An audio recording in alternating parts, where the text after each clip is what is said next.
படிக்கின்ற குழந்தைகள் மருத்துவத்துறைக்கு செல்வார்களா அல்லது பொறியியல் துறைக்கு செல்வார்களா என்பதை நாம் ஜோதிட ரீதியாக நாம் எளிய முறையில் நாம் சில ஜாதகர் மருத்துவத்துறைக்கு செல்வார்கள், சில இன்ஜினியர் துறைக்கு செல்வார்கள் என்பதை நாம் ஜாதக ரீதியாக நாம் தெரிந்து கொள்ளலாம்.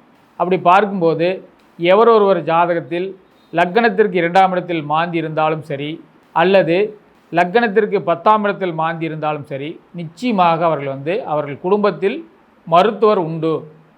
இது 100க்கு 100% உண்மை.